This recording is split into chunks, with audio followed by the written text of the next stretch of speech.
Olá, sejam bem-vindos e bem-vindas para mais uma live de segunda-feira, a série de lives da cultura da saúde e bem-estar.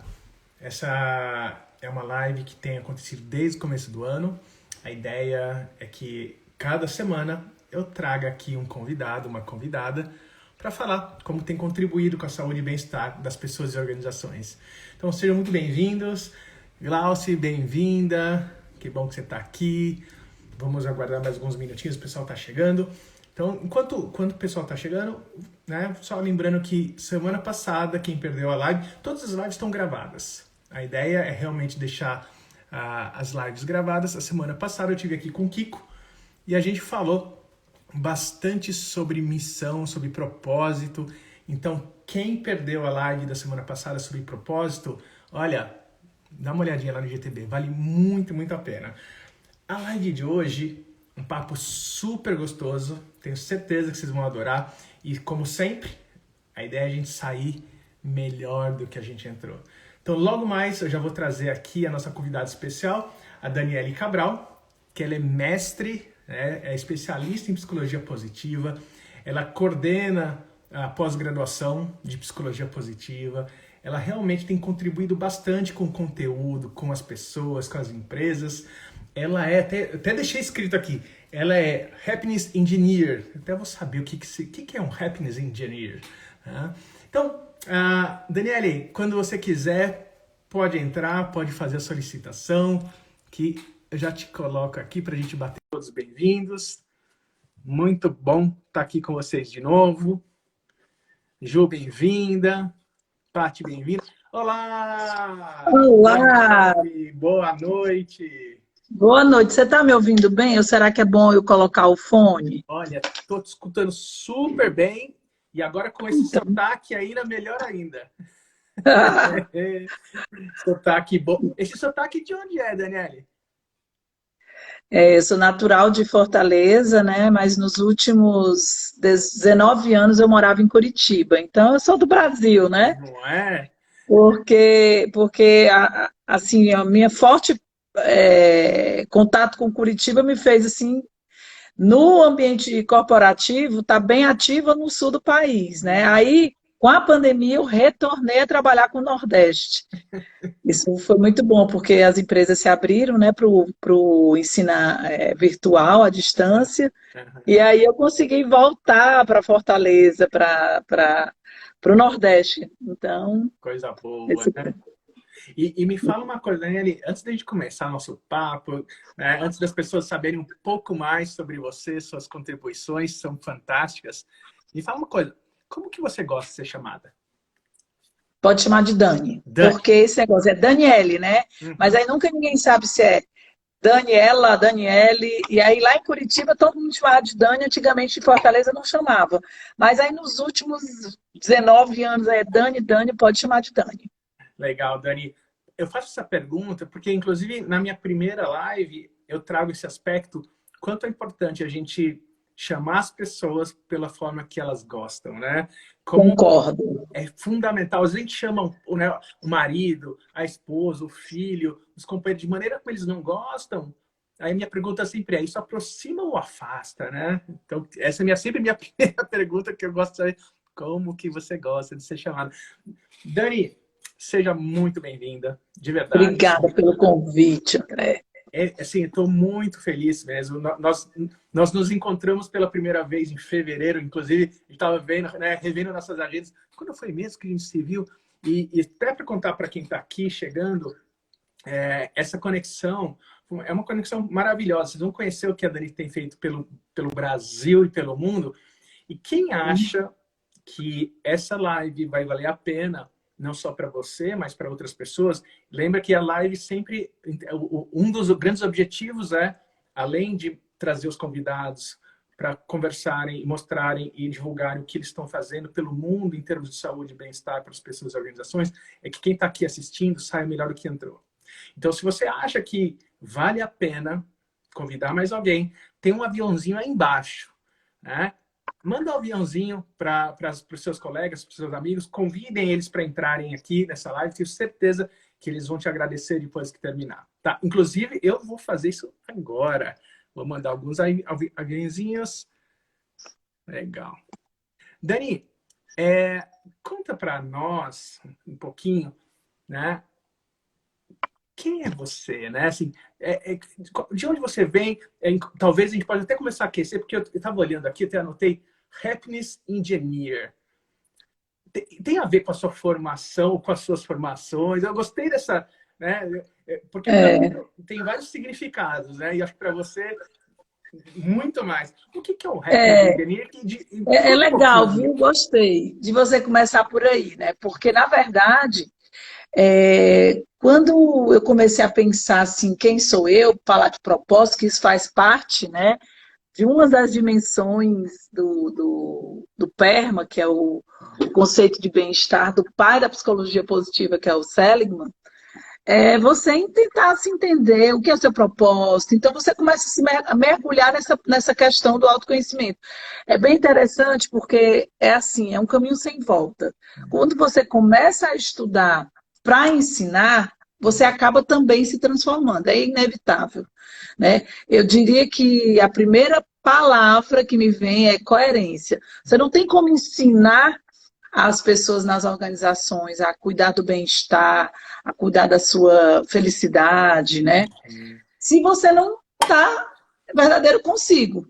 Então, é bem importante essa dualidade, né? Não adianta eu ensinar e eu não pratico. Então, esse mergulho interior vai acontecendo com a gente quando a gente começa a estudar essa ciência, é natural. E aí, eu comecei a pensar, eu sou engenheira de formação, né? E a engenheira que eu sou, ela não saiu de dentro de mim porque eu fui há 20 anos atrás para a área de RH. Ela sempre me acompanha. Então, eu sou aquela pessoa que eu brinco que eu sou a engenheira humanizada, né? Porque eu vejo os números, porque quando a gente está em organização, a gente tem que ter a questão de indicadores, de KPIs, mas eu olho o ser humano. Então, eu até digo que 2 mais 2 pode ser igual a 5 quando se trata de gente, que a gente não pode ser cartesiano. Então, a gente tem que ser algo que a gente olhe para o indivíduo e adapte as nossas práticas, e entenda, enfim. E aí, quando eu pensei, né, então, assim, eu vou criar esse nome, penso eu que estava criando, né? Happiness Engineer. E aí comecei a pesquisar e vi que uma empresa nos Estados Unidos, ela chama os engenheiros que fazem atendimento para os seus clientes, chamam eles de engenheiro da felicidade. Mas essa empresa é algo isolado. E por que eu não posso titular assim? Porque a gente pode fazer uma analogia, inclusive, que a gente ajuda a construir ambientes, então sempre construção, né? Construir ambientes, que a felicidade se constrói, que o bem-estar se constrói. Eu costumo dizer que isso é diário, que nem quando a gente respira, é todo dia. Aí eu sou assim, muito, muito ligada à ciência. E ligada à ciência encontrando a ciência com a prática. Porque lá atrás o pessoal dizia, isso é coisa lá é acadêmico, não cabe. E isso, sim, eu vejo que está totalmente fora. O que é acadêmico a gente leva para a realidade, e o que está na realidade a gente vai para a academia, e isso, ó, tudo junto e misturado, né? Então, o Happy Engineer vem disso.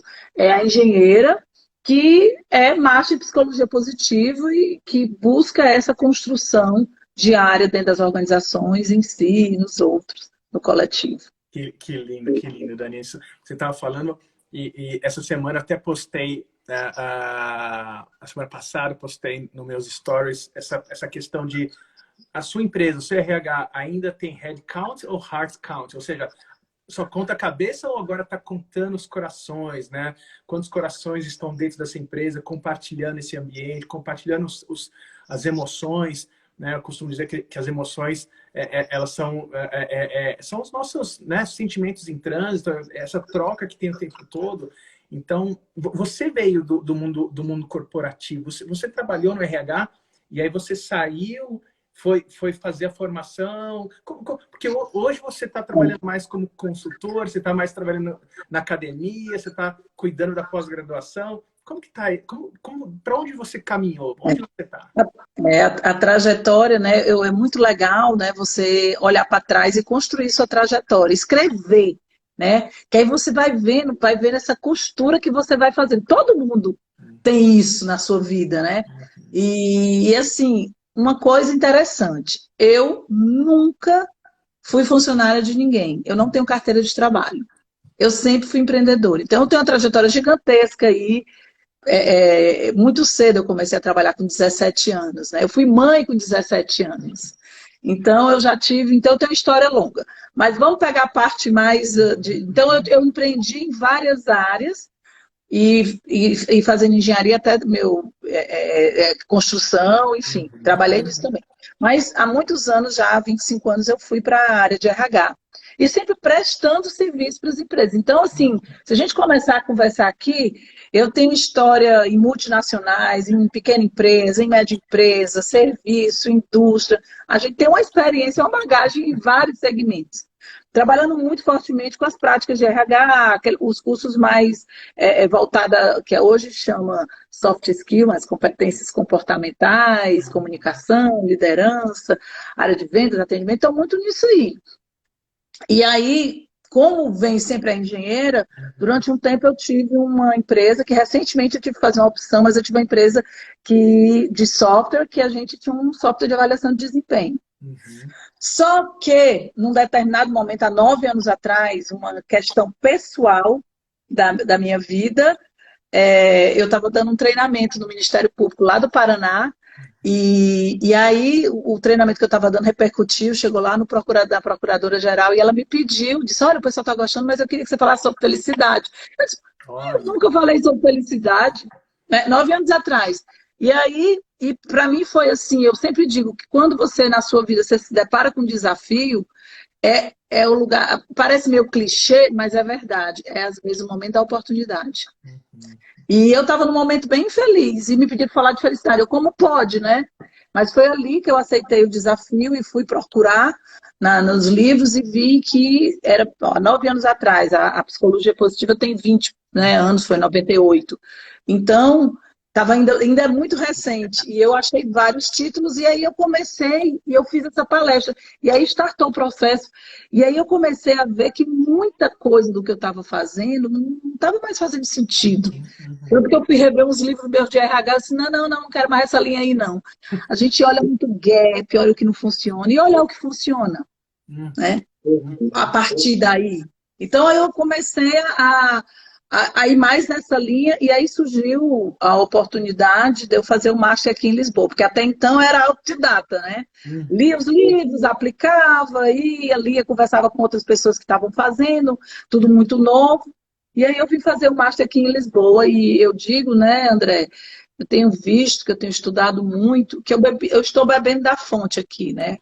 O EMAP, que é a pós-graduação que tem aqui, não é mestrado, ela tem, assim, os melhores professores, os que começaram o movimento, sabe? Então a gente aprende muito. E aí, recentemente eu fiz outro curso de inquérito apreciativo com a nossa mestre, que é a Helena Marujo, que é a nossa coordenadora, que é uma pessoa, ela e o marido dela, que recentemente faleceu, são pioneiros aqui e tem contato direto com o fundador, com todo o pessoal, com todos esses cientistas aí que estão estudando, né? Então, e aí é assim, aí agora é isso, é entender como a gente pode ajudar as organizações a tornar realmente ambientes favoráveis, porque a gente sabe, né, a realidade é que muitas vezes os ambientes organizacionais são muito tóxicos, as pessoas ficam doentes, e aí a gente tem que encontrar quais as intervenções que a gente pode trabalhar, né? Então, além das intervenções da psicologia positiva, eu adoro costurar a ciência, né? Eu resolvi fazer o curso dos meus professores, no qual eu coordeno, né? A gente coordena uma pós, quando a gente terminou o master, fomos convidadas para coordenar uma pós da faculdade Facínica em Fortaleza. E aí eu fui no network, eu convidei várias pessoas do Brasil. E uma delas é a Carla Furtado, e aí eu fiz o curso com a Andréia, com a Helder, com todos os meus professores, eu estou fazendo curso. Eu fiz um curso no Feliciência que chama Segurança Psicológica, que para mim é extremamente complementar às intervenções da psicologia positiva. Porque o que eu senti? A gente vai na empresa, faz algumas intervenções, as pessoas conhecem as suas forças, aí começam a entender o que elas podem fazer para trabalhar o bem-estar. Mas se a gente não tem um ambiente onde as pessoas se sintam seguras, é como se aquilo se perdesse um pouco. Trabalhar no ambiente para as pessoas conseguirem ser elas mesmas, né? Conseguirem com que elas possam existir líderes que realmente você possa dar sua opinião, você possa questionar o status quo, você não é punido severamente pelo erro, e uma série de outros pontos. Isso favorece muito a você colocar as intervenções da psicologia positiva e realmente existir o florescimento, né? Ótimo. E assim, eu juntei ciências, né? Não, que é a segurança psicológica e a psicologia positiva. E é lindo, porque a gente sai do pressuposto, né, que a segurança psicológica, como você está trazendo, né, vamos ver se eu estou correto em termos da definição ou né, da expressão, a empresa ter um ambiente onde as pessoas, né, sintam que elas possam ser elas mesmas, né? Agora, eu fico imaginando, e isso não é uma relação com uma pessoa só, porque às vezes a gente fala assim, eu sou autêntico e sou eu mesmo com o meu par. Não, a gente está falando com praticamente a empresa toda. Esse é um grande desafio, porque isso exige um processo de autoconhecimento. Isso não é simplesmente entrar com técnicas e um treinamento, mas na verdade é um processo.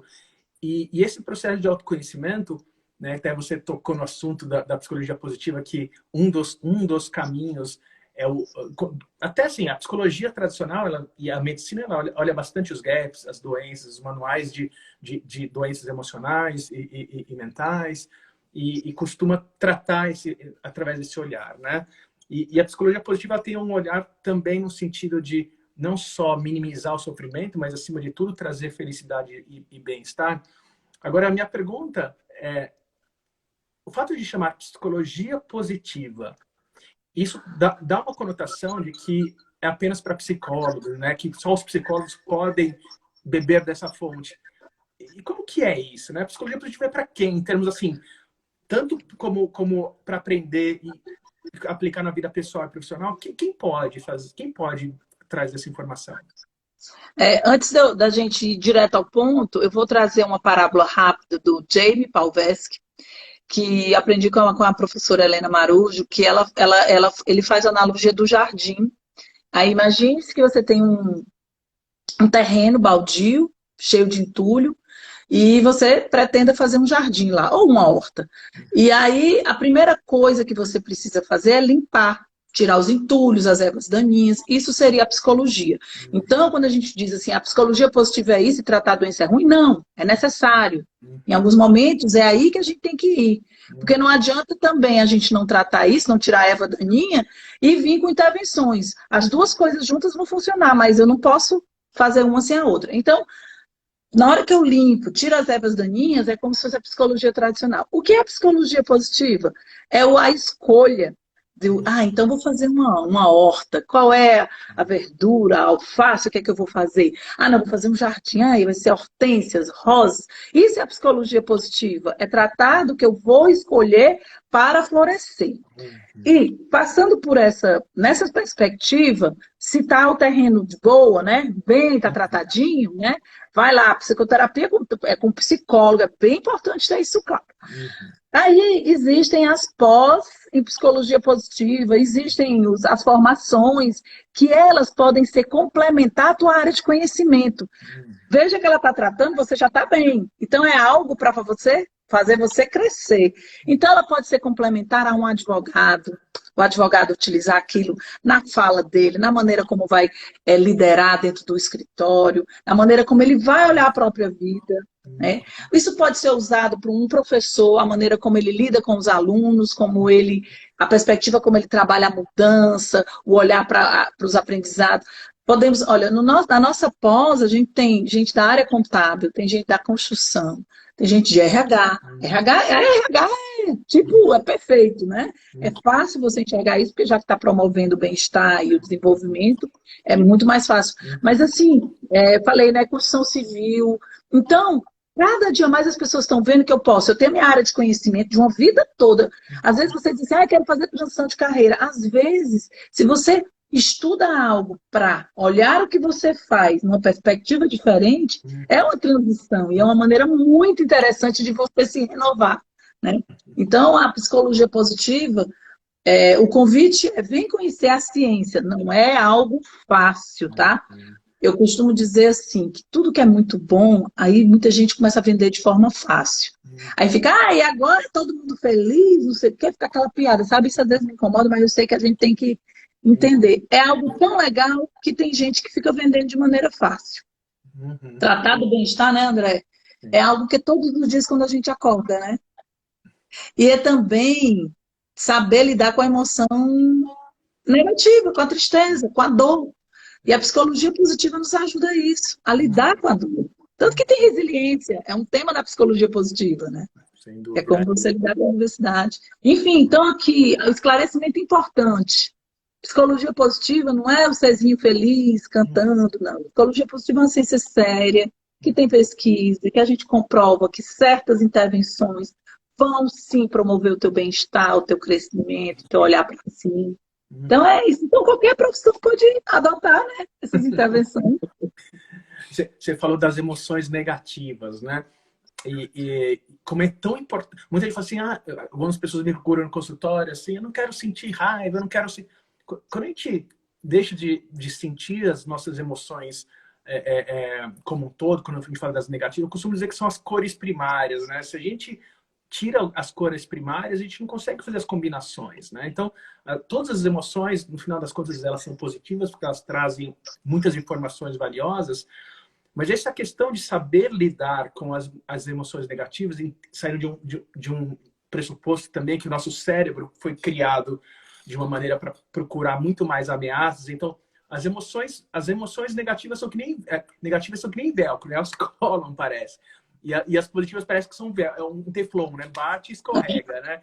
Então, assim, eu gosto dessa expressão. É muito bom. É fácil decorar, né? Porque assim, olha, é isso. E parece que às vezes a gente está quebrado, assim, nossa, tem algum problema comigo e tal. E, na verdade, o nosso sistema ainda não está totalmente atualizado para que a gente consiga ter esse equilíbrio naturalmente, né? Como que, no mundo que a gente está vivendo hoje, né, Dani? Saindo agora, olhando essa questão da própria pandemia, o Brasil está enlutado, o mundo está enlutado, as emoções negativas, mais desgastantes, são a maior prevalência. O Brasil é considerado o país mais ansioso, São Paulo é a cidade mais ansiosa. Ou seja, com toda essa carga, com todo esse campo, né? Como que a gente pode dar os primeiros passos na nossa alfabetização emocional, no sentido de, agora entendendo que essas emoções negativas, mais desgastantes, elas tendem a grudar mais. Como que a psicologia positiva, ela lida, tanto em termos do construto teórico, a gente trazendo a academia, agora um pouquinho de teoria e também da prática, assim, como que a gente traz uma teoria e aplica e fala assim, olha, se começar a fazer isso, a gente consegue dar os primeiros passos na nossa alfabetização e atualização do nosso sistema. O que a gente pode fazer? Quando você começou a falar, eu poderia ir por vários viés, né, para tratar disso aí. Poderia trazer alguma coisa da Bárbara, poderia do próprio Seligman, mas eu fiquei com vontade de trazer, acho que é porque em função do curso que eu fiz mais recente, foi do inquérito apreciativo, que chama inquérito, aqui no Brasil chama investigação apreciativa. Então me perdoe se em algum momento eu falo inquérito, mas a tradução para o português do Brasil é investigação. Aqui em Portugal chama inquérito. Me veio vontade de falar, porque inclusive foi antes da psicologia positiva e recentemente teve um congresso de educação positiva que juntou o David Copperright com o Seligman. Então, assim, em 1980, na tese de doutorado dele, ele pesquisou e ele viu que as pessoas estavam mais abertos à mudança quando se sentiam mais fortalecidos na perspectiva do que eles eram bons. Então, quando a gente se sente fortalecido, a gente lida melhor com a mudança, com a diversidade. No entanto, quando eu estou enfraquecida, eu não me acho capaz. E, no caso lá, existe uma metodologia, mas assim, a metodologia, eu até um dia fiz um post no meu perfil no Instagram. Você pode fazer algumas perguntas para você. Por exemplo, num dia que você acorda mais ruim, você pode assim, quando eu tive num momento ruim na minha vida, porque a gente já passou por vários, né? Quando que eu me senti mais fortalecido? O que que eu fiz? Quando eu me senti mais revigorado? Então, você visitar esses momentos para você se sentir fortalecido, para você lidar com coisa ruim. Então, o inquérito apreciativo, ele observa o passado para ter esperança no futuro. Então, é uma metodologia super interessante. E assim, a tendência da gente não vou conseguir, é muito difícil. É claro, essa é a tendência natural. Mas, e aí apreciar também o simples. Uma coisa da psicologia positiva é que assim, o pessoal fala muito de gratidão. Porque essa pesquisa do Robert Emmons, que ele estudou bem a gratidão, é a primeira intervenção comprovada cientificamente, a da gratidão, o Diário da Gratidão, as 3 gratidões, enfim, e todo mundo conhece, que até banalizou, né? Hashtag gratidão, aquele negócio.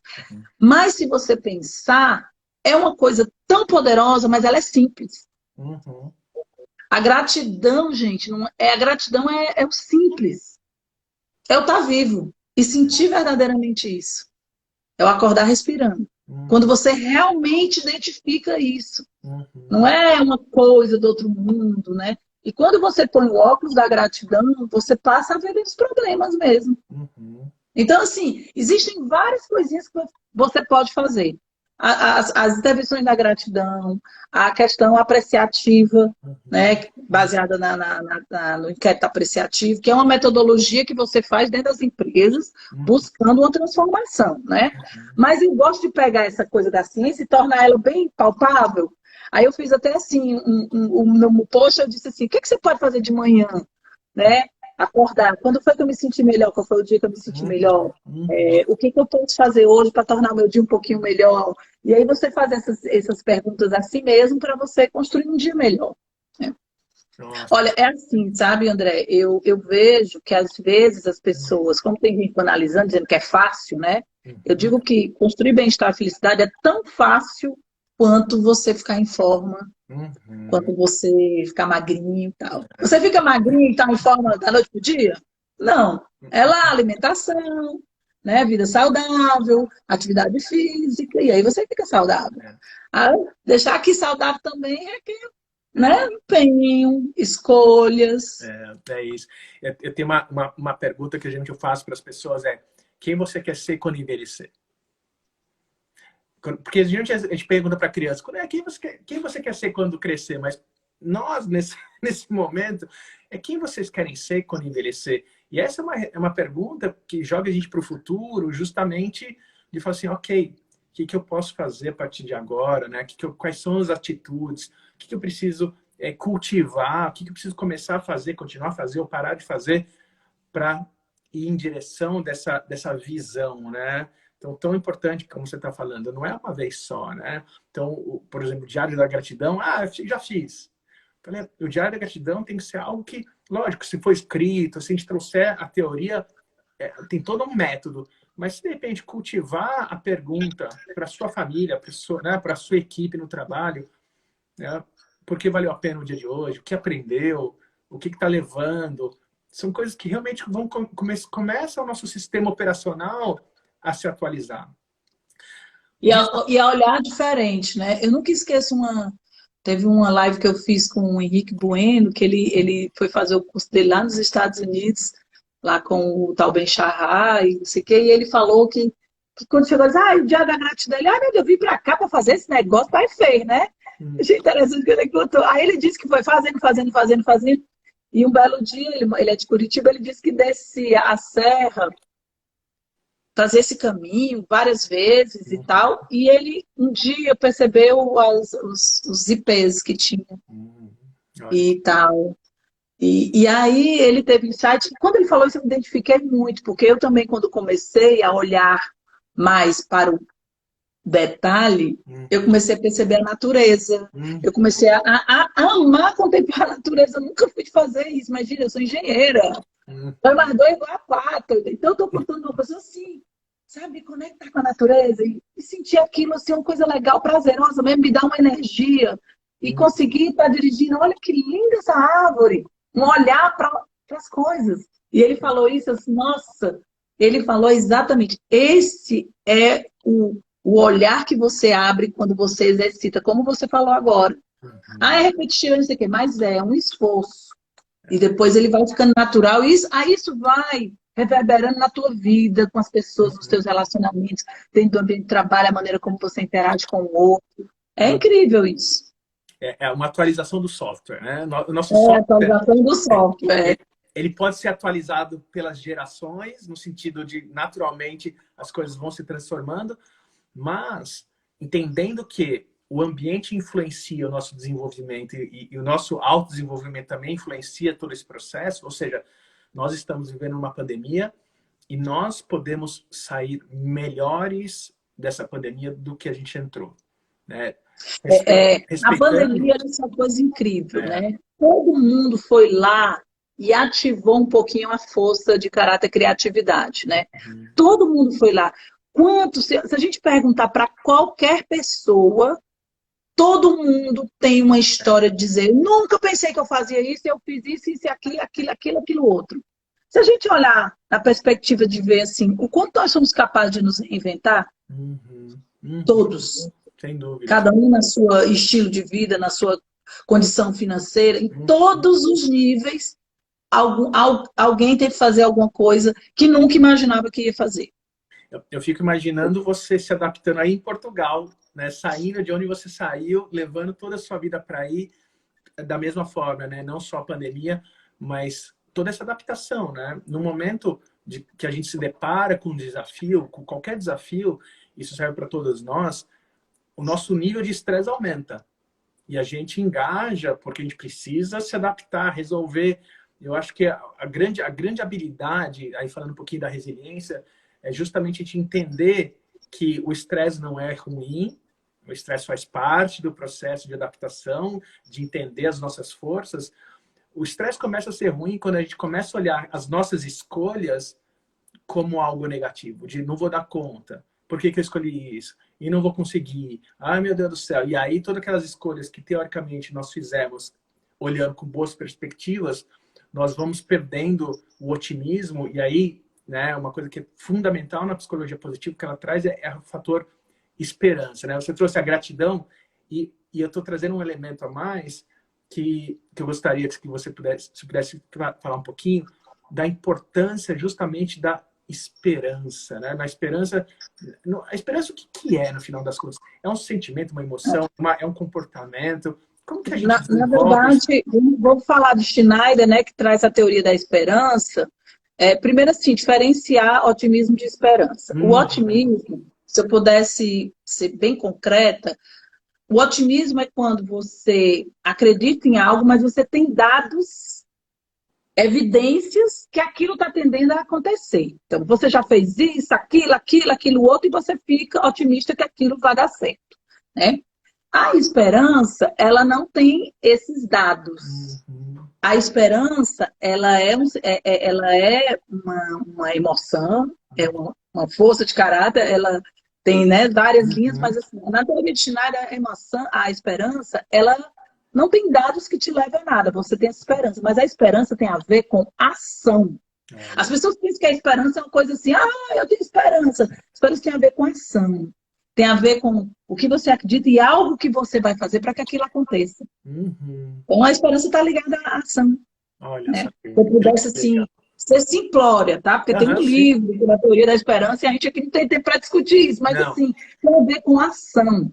E eu E fico. tenho esperança com ação. Eu tenho esperança que vai dar certo porque eu estou com uma pessoa doente. Então, o que é que eu vou fazer? Eu vou no médico, vou conversar com todos os amigos médicos que eu conheço, eu vou ligar para o Uhum. hospital, eu tenho esperança que vai dar certo, e a gente está fazendo isso, aquilo, outro. E aí, aquilo vai movendo a vontade de fazer acontecer. Que legal, Dari. E como que você lidou com todo esse momento da pandemia, com a transformação digital? A transformação digital, ela aumentou muito a ansiedade das pessoas, no sentido de não vou dar conta, não vou aprender, eu não sei mexer nesse aplicativo, home office. Como que a transformação digital, como você lidou em termos, primeiro, da esperança, né, em relação à transformação digital, e como que a transformação digital contribui para a saúde e bem-estar das pessoas, no seu ponto de vista? Na verdade, eu estou procurando me situar e trazer a ciência para levar as pessoas a essas reflexões em relação à transformação digital. Porque o que é que a gente tem percebido? Que as pessoas estão muito estressadas com tudo isso. Uhum. Um dos motivos é a hiperconexão. Então, as pessoas pensavam no começo que o trabalho remoto, né, o teletrabalho, como chamam aqui, né, aqui em Portugal, os líderes pensavam que iam perder o controle, né? E as pessoas achavam que ia ficar uma coisa solta. E não é, ao contrário. As pessoas estão trabalhando muito mais e ficam conectadas muito mais tempo. E isso começou a trazer um estresse, né? As pessoas ficam ansiosas para dar resposta, as pessoas ficam ansiosas por resposta. Aí nós passamos o dia olhando para a telinha, mas aí a gente também quer relacionar-se com os familiares, aí vai para a telinha de novo e depois vai para a telinha do computador, do celular para a gente se atualizar nas mídias. Então, assim, eu estou trabalhando isso também, porque eu estou sendo afetada diretamente e vejo as pessoas nas organizações também afetadas. Uma coisa assim, importante é a gente prestar atenção nisso. Essa hiperconexão, eu preciso estar conectada porque não tem volta. O mundo híbrido chegou para ficar, na minha opinião. Acabou, nunca mais. Não acho que vai voltar tudo presencial, nem vai voltar tudo híbrido. É o caminho do meio, tal. Ok, precisamos estar conectados. Como que a gente vai administrar isso? Né? Como que cada pessoa... Eu acho assim que não existe, sabe, André, uma fórmula. Cada pessoa, cada empresa deve criar o seu código de ética digital. Perfeito. Exemplo, né? Esse negócio de WhatsApp, que é maravilhoso, mas ao mesmo tempo é uma peste, né? E aí a gente tem que saber como a gente administrar isso, o respeito. Tipo, a tal hora eu não respondo, não respondo. Eu não vou entrar, não vou entrar. Até os aparelhos, isso é uma coisa tão importante que a gente tem que estar atento, que os aparelhos, eles têm uma função chamada bem-estar digital. Você sabia disso? Não. Como que é isso? Tanto o Apple quanto o Samsung. Você vai lá em ferramentas, tools, aí você procura lá, tem conexão, não sei o que, aí tem um negocinho chamado bem-estar digital. Olha. Quando você entra ali, você tem como pôr temporizador para todos os aplicativos que tem no teu telefone. Nossa. E você vai se impor essa administração. Primeira vez que eu fiz isso, eu me iludi e eu pus, se eu não me engano, foi meia hora para o Instagram. 9 horas da manhã acabou meu tempo. Eu disse, gente, eu passo quanto tempo nesse negócio? Eu só vou coisa dela. E aí eu comecei a ver, eu já achava que eu estava meio doente mesmo, olhando muito. Mas eu trabalho, a gente se justifica, né? Mas é o meu trabalho. Mas não sei o quê. Então, assim, eu primeiro, assim, eu não sei o certo e errado não, sabe? Mas eu digo, vamos olhar para isso. Olha só. E aí, os filhos, quem tem filhos, né? Porque a gente reclama porque os filhos estão no celular, mas a gente é o tempo todo assim, ó. Aí o filho vem, peraí, menino, eu tô aqui, né? Quer chamar o filho, manda uma mensagem, tá no quarto do lado, né? Então, essa coisa da hiperconexão, aí esse protocolo que as empresas precisam pensar como é que vão fazer. E eu já vi empresas, a gente conversou sobre isso no último curso que eu fiz, tem empresas que estão proibindo, empresas que já voltaram a trabalhar, estão híbrido e tal, assim, tal hora não chama mais, tal hora não fala mais, não pode levar coisa para casa, não sei. As pessoas começaram a ver, tipo, você ter vida. Né? Então, eu vi uma empresa, Dari, que os celulares profissionais, né, que estão com os colaboradores, quando eles iam sair da empresa, eles tinham que, obrigatoriamente, todo mundo deixar os celulares da empresa, os profissionais dentro da empresa. Ninguém levar para casa e ninguém se comunica, não tinha grupos profissionais no celular pessoal. Nós temos que fazer isso, porque a escolha é nossa. E é assim, o que eu vejo dessa questão que provoca ansiedade, provoca medo, a comparação, né? A comparação é péssimo, porque a gente fica conectado se comparando com o outro e não sei o que, isso vai dando ansiedade também. Enfim, tudo isso. Primeiro, assim, consciência. Tá over, gente, isso não tá me fazendo bem. E você começar a se impor isso. E também, então, isso é pessoal, e também tem que partir das organizações, práticas organizacionais digitais. Olha só. Né? Nossa, na minha opinião, então, eu vejo que tem alguns exemplos, você está me contando aí um exemplo, porque eu acho que muitas pessoas vão ter esses exemplos para trazer. Né? Porque onde é que nós vamos parar, né? Sim. Porque tudo isso, sabe, olha, no relatório, existe um relatório, eu acho que você sabe, mas eu vou falar para todo mundo, existe um relatório da ONU que ele analisa os países mais felizes, existem indicadores, é um relatório super sério. E no relatório desse ano, no World Happiness Report, eles trazem uma reflexão que é assim, quando a pandemia terminar é que tudo vai começar. Porque nós estamos no olho do furacão. Nós estamos vivendo. E muita gente, enquanto... Sabe quando você está no estresse, você não sentiu ainda o impacto do negócio? Aí quando tudo parar, que agora a vida é normal, ou quase normal, assim, ou como parecida como era antes, enfim. E aí vai vir, né? Eu estava conversando com uma professora nossa que trabalha com adolescentes, ela é psicóloga. E ela dizendo que a quantidade de aluno estressado para a volta às aulas, porque eles não aprenderam o suficiente nessa vida remota, a cobrança, a vergonha, o medo de como é que vai ser, enfrentar tudo. Né? Então, assim, quando tudo terminar é quando tudo vai começar. Então, a gente tem que estar cuidando e estando atento agora, né? Já. Né? Imediatamente. E olha o desafio. Você está falando, né? Da gente agora conseguir... Para a gente se conectar, a gente tem que se desconectar muitas vezes, né? Então, desenvolver essa habilidade de melhorar a nossa qualidade de presença é fundamental. E muitas vezes os aplicativos, o celular, né, as mídias sociais, isso faz com que a gente se desconecte realmente da presença e das coisas que estão acontecendo.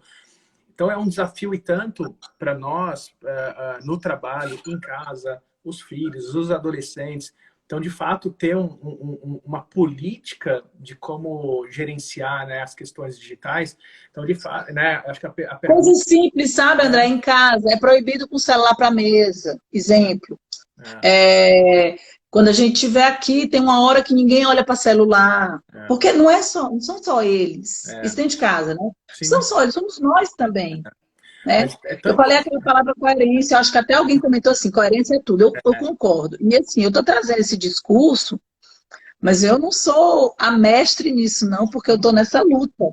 Né? Essa luta com a minha filha, eu tenho 3 filhos, 2 adultos que já moram fora, e tenho uma de 9 anos.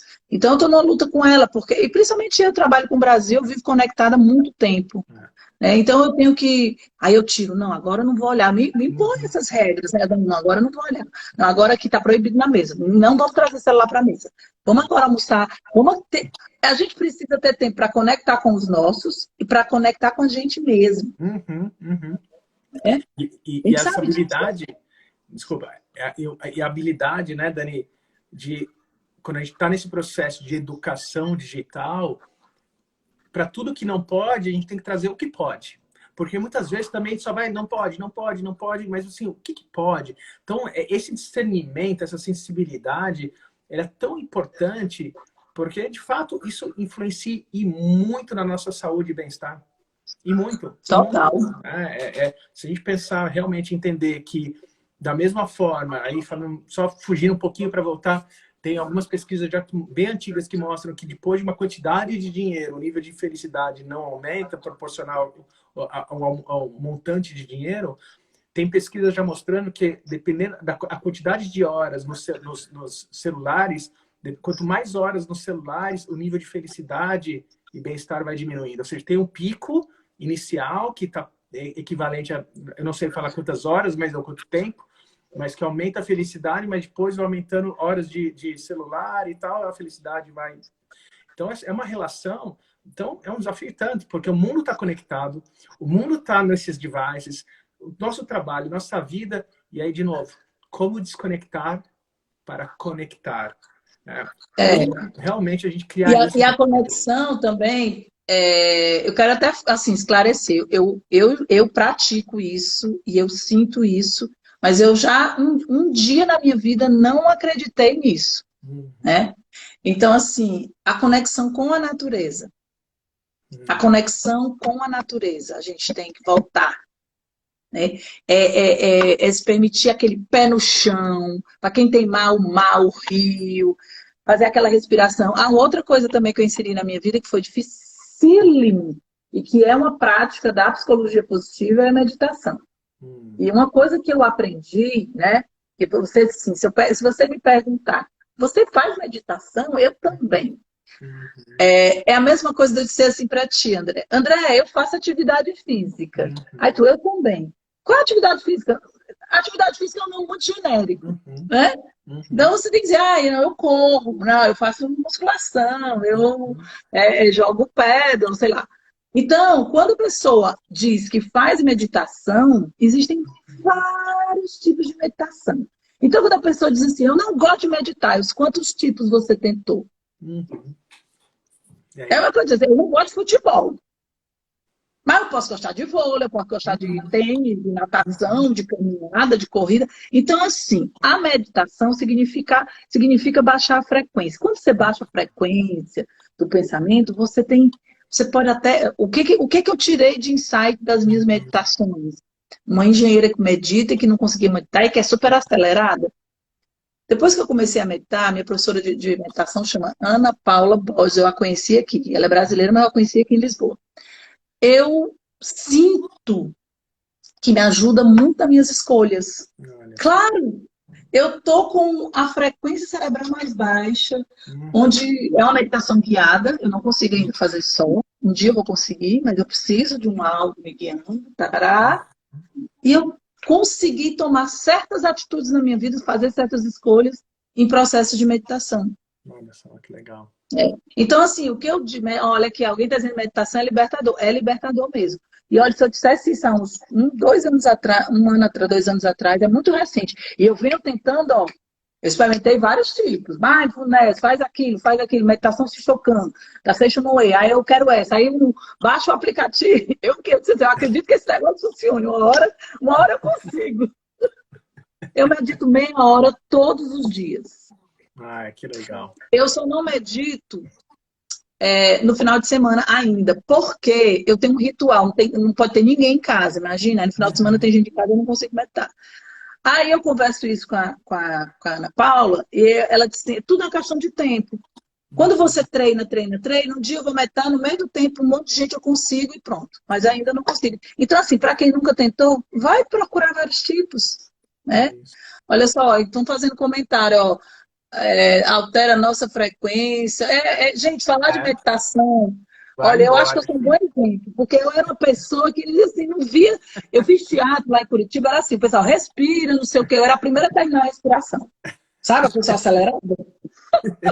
Tem um grupo aqui que eu participo e é tão legal que eu digo que é a porta de entrada para a meditação, porque existem várias técnicas, como você falou, e são práticas que todo sábado às 10 da manhã a Ju e a Ru, vou até colocar aqui, é o heartbrasil.br, elas conduzem, elas explicam alguns métodos de respirações.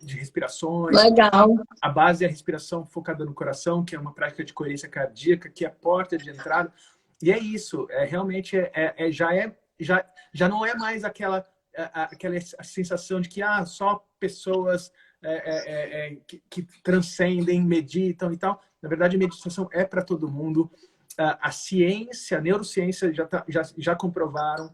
As meditações nós usamos nas empresas, os líderes já estão trazendo nas empresas humanizadas, né? Tem empresas realmente que entenderam que faz parte do processo de gestão de pessoas incluir práticas de autorregulação, né? E de presença, né? E a meditação Eu acredito, para André, tudo. que muito em breve a meditação vai ser igual à atividade física. Hum, Todo mundo, não é que todo mundo faça, mas todo mundo sabe que precisa fazer. E todo mundo se cobra a fazer, é. né?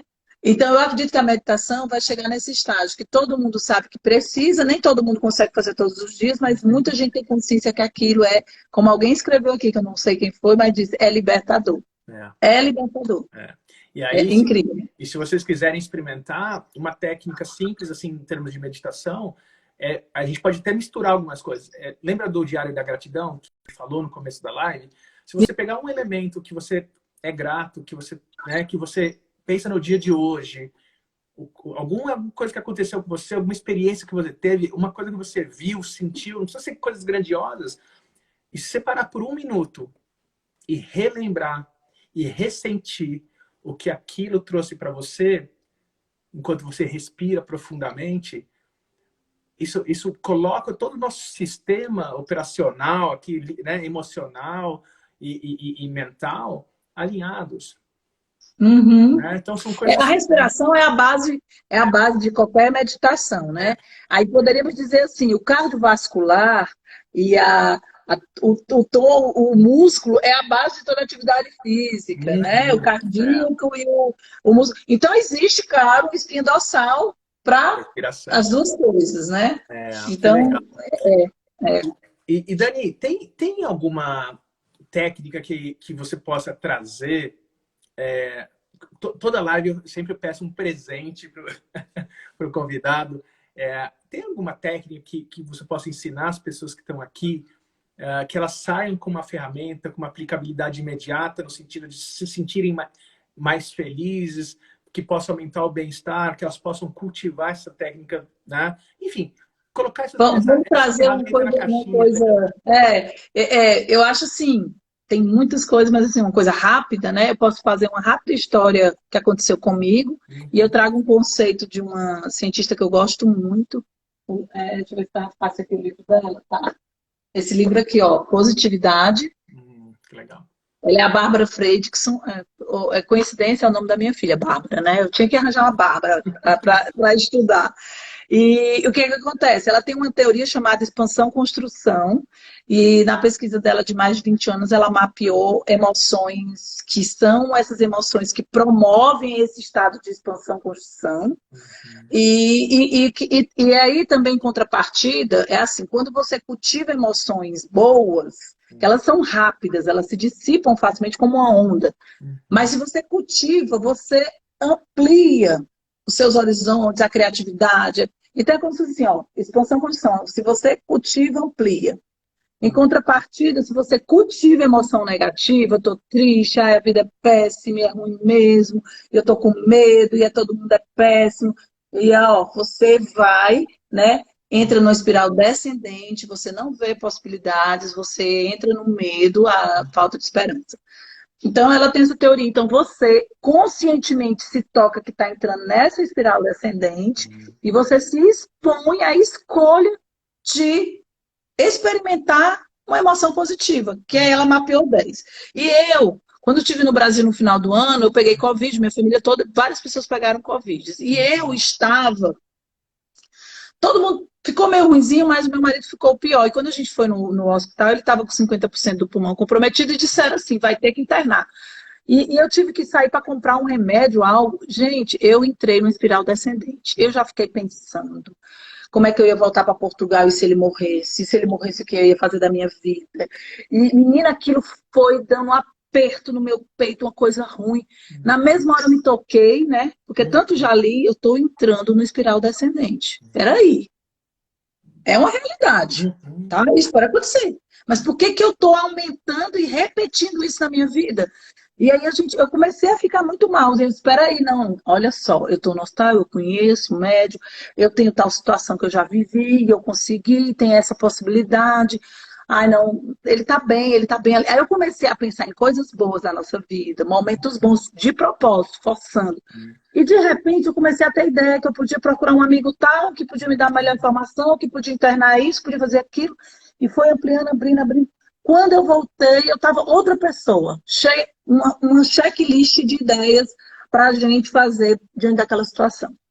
Então, isso. entrou num momento onde você entra nesse parafuso, que chama espiral descendente, você se tocar e usar alguns recursos. Legal é encontrar, conhecer as 10 emoções, existe o portfólio de emoções positivas, que você pode fazer para acessar. Então, né, lembrar de coisas boas da sua vida é um start para você sair dessa espiral. É mesmo, é confundir mesmo, é sair do negócio para voltar para o negócio. Não tem problema se resolver. Eu continuo com Covid, com o pulmão daquele jeito, mas é a maneira como eu vou lidar agora com aquela situação que faz a diferença, né, André? Com Eu não sei certeza. se ficou claro. O que tu acha? Deu para o pessoal aí sentir que pode fazer isso? Eu acho que deu. Inclusive, você falando, eu fiquei imaginando uma empresa. Não, imagina a empresa vira o líder. Oh, vocês têm 30 minutos para ser criativos e achar uma solução. E todo mundo com emoção desgastante né, na descendente. Como que vai ter criatividade? Então, o que você está me trazendo? Olha só. É. Tem tempo só para contar uma prática que eu fiz dentro de sala de aula, que é baseada na pesquisa Pode. da Bárbara. Eu peguei 3 grupos, separei sem eles saberem, tudo via Zoom. E eu fiz um grupo experimentar emoção negativa, levei eles num momento ruim, depois eu dei um jeito para a gente refazer isso. Mas assim, eles pensaram num momento bem difícil da vida deles, isso aqui. Um outro grupo eu levei eles a pensarem numa emoção positiva e um outro eu fiz uma emoção neutra. Ela tem uma técnica que ela manda olhar para a mão. É uma coisa que não desperta nada. E imediatamente depois eles sentirem isso, eu mando eles fazerem uma lista de coisas que eles podem fazer now, agora. A lista, eu não precisei fazer mais nada na aula. Aí eles compartilharam as listas, eles não sabiam que eu tinha provocado isso. A lista de quem provou a emoção negativa é desse tamanhozinho. E bem básica. A neutra, um pouquinho maior. A lista do povo que experimentou a emoção positiva, linda. E quando eles leram, aí se tocaram o que tinha acontecido, eles disseram assim, eles mesmos as conclusões. Porra, como pode? Olha, o pessoal da emoção positiva foi muito criativo. Coisa linda. É isso. Não precisei mais dizer mais nada. Não. Então, se nós precisamos de criatividade para lidar com as nossas adversidades, nós precisamos, mesmo dentro desse contexto desafiador, cultivar as nossas emoções positivas, né? Esse é um grande aprendizado, de fato é. Mesmo que momentaneamente. E outra coisa que a Bárbara fala, quando ela desenvolveu a teoria dela, teve depois o 2011, né? O atentado. E ela diz, pô, e agora? Como é que eu vou mandar o povo lá que perdeu o pai, mãe, não sei o que, ter emoção positiva? O lance não é só ter emoção positiva, é o equilíbrio entre emoção positiva e negativa. Eles tinham tristeza, mas por outro lado eles tinham orgulho da comunidade unida. Eles tinham esperança que muita gente ia poder ajudá-los. Aí eles tinham medo. Então, essas duas, a relação disso aí trabalha a química do teu corpo. Que legal, Dani. Dani, se as pessoas quiserem aprender sobre a psicologia positiva, enfim, te procurar, ou para. Enfim, qual que é a faculdade que está oferecendo a pós-graduação? Brasileiro, é aqui no Brasil a pós? É aqui no Brasil. E agora a gente conseguiu a autorização do MEC para fazer ela online. Então, antigamente era semipresencial, mas agora vai ser todo online, mas ao vivo. Então, não é gravado, tem a interação, né? Mas a gente deixa para o aluno gravado que perdeu a aula, então ele pode assistir. Mas é uma aula que tem a interação entre os alunos, isso é a parte mais rica que eu acho. Porque o professor ele colabora com o assunto, mas a riqueza é a turma, né? Essa troca. Então, Faculdades Facine. É uma pós, né, reconhecida por MEC, então a gente procurou fazer uma pós que a gente começa com a disciplina de psicologia, introdução à psicologia para as pessoas terem noção do que é a psicologia tradicional, e depois a gente passa por uma série de disciplinas que é felicidade individual e depois felicidade coletiva, né? O nosso corpo docente está, assim, a gente tem professores do Brasil todo. Então, no meu Instagram, Daniele Cabral PP, tem coisas da pós lá, tem uma linkzinha na bio, que a pessoa entra e pode já ir direto para o site da Facine. Aí, fora isso também, eu diria, viu, André, que eu acho um bom começo para as empresas. Vamos supor que aqui está assistindo alguém que quer começar a plantar a sementinha. Se planta a sementinha, na minha opinião, levando palestras. Porque as pessoas vão se despertar para aquele assunto. Porque às vezes você vai com um projeto lindo, maravilhoso, que a gente sabe que tem que ter continuidade, que as coisas, os assuntos têm que ter profundidade, que não pode ficar no raso. Mas às vezes a empresa não abriu ainda o olho para esse tema, ou porque eu acho que está bem favorável agora para esse tempo. Mas, enfim, levo palestras, que aí é aquela coisa que a pessoa vai, interessante isso aí, isso aqui cá para... Então, assim, eu acho que palestras aí, eu acho que é um bom começo, né? E aí tem vários fornecedores de solução no mercado, né? O que eu acho muito legal da internet, sabe, é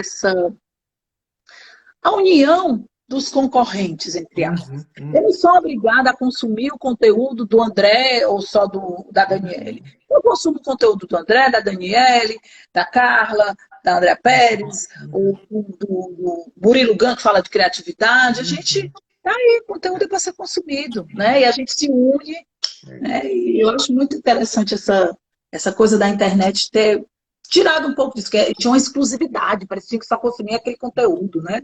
Agora não. Né? Tá disponível e cada vez mais todos estão entendendo a interconectividade, a importância para a construção. Né? Chama atenção uma coisa. Ciência. Vamos falar de felicidade, não a palavra do senso comum, que todo mundo tem o direito da sua opinião. Ah, felicidade para mim é isso. Todo mundo tem esse direito, mas nós não falamos a nossa opinião, né, André? A gente traz a opinião dos cientistas quem pesquisou. Né? Não é a opinião particular da Bárbara Freitas. Ela fala da emoção positiva porque ela pesquisa 20 anos, milhares de intervenções. Então a gente não traz a nossa opinião, não estou dando minha opinião sobre felicidade. Eu estou dando aqui, eu estou trazendo o que a ciência comprova. Isso é a grande diferença. Né? Então, procurar profissionais que se respaldam na ciência. Perfeito. Isso é o recado que eu deixo. Ó, você sabe que apareceu agora aqui na minha tela? Você já ultrapassou o seu tempo de Instagram. Não, aí eu digo, não, é do meu. O seu. Do meu bem-estar digital. Mas, ó, pela quantidade de emoção positiva que está tendo aqui, né, o bem, então tá valendo para o bem aqui, tá? A gente tá elevando as nossas emoções, né? Aí... Olha, tem um monte de gente comentando um monte de coisa, depois tu fala com esse pessoal, que acho tão legal os comentários. Deixa eu ver aqui. O medo paralisa, bem legal. Lê aí. Eu já estamos preparando, como vocês sabem, né, pessoal? Muitos de vocês já me conhecem, quem não me conhece, além de psicólogo e consultor, eu sou paraquedista, então eu gosto bastante de falar sobre aviação. Então a gente está preparando, né, o pouso. E Dani, antes da gente fechar, antes de eu agradecer e agradecer a todos, porque essa energia que é criada, esse campo que é criado por todos que estão assistindo, é o que gera esse papo, né? Esse papo não tem um script, ele vai surgindo. Por que valeu a pena a noite de hoje, esse papo da gente, essa live? Nossa! Olha, gente, me pegou assim de surpresa, viu, esse negócio? Ai, eu me sinto aqui, eu fico lendo os comentários e o que você vai falando, né? E vai colando com o que eu acredito, eu acho que alimenta. Eu sou meio dreamer, assim, alimenta o meu sonho, que eu acredito que todo mundo pode sim fazer um mundo melhor de verdade, viu? Não é coisa de Miss Mundo, assim, a paz universal, não é porque. Eu acredito que eu construo aqui um pouquinho, você ali. E aí, quando eu vejo isso, eu me conecto com você, com essas ideias, aí gente aqui comentando. Aí eu vejo, nossa, dá pra gente, sabe, viver de uma forma melhor, mais light, mais leve, buscando fazer o melhor para si, para o outro, pensar no coletivo. Enfim, valeu a pena por isso, por conectar e alimentar esse desejo, né, da gente fazer realmente organizações mais saudáveis, mundo melhor, famílias mais conectadas. Eu acredito muito nisso. E isso me alimenta. Então, já valeu muito. Dani, eu queria agradecer do fundo do meu coração. Eu sei que aí são praticamente meia-noite. É meia-noite agora? Já chegou a meia-noite? Uma hora da manhã. 1h da manhã. 4 horas de fuso. Olha, sim. Olha, eu tô aqui pilhada, eu vou dormir umas 2 hoje. Como cultivar, né, bons papos, boas relações, emoções regeneradoras elevam nossa saúde, bem-estar. Assim, de fato, foi um papo maravilhoso. Eu queria agradecer realmente assim, você ter aceitado o convite, Tenho certeza que todo mundo que está aqui presente e que vai assistir a live gravada, quem está chegando agora, no final, pessoal, assiste desde o começo a gravação, que vale a pena. Então, assim, muito, muito obrigado. Obrigado a todos que estão aqui nos acompanhando, comentando, mantendo essa energia. Essa energia, assim, ela é criada por todos nós, independente da distância e da conexão, seja virtual, mas é possível a gente sentir essas emoções e essa conexão mesmo de forma digital, né? Então, Dani, sinta-se abraçada. Obrigada também. Sinta-se abraçada. Sinta-se abraçada. Um grande abraço a todos, uma excelente semana, uma boa noite. Muito, muito, muito obrigado. Tchau, gente. Obrigada, André.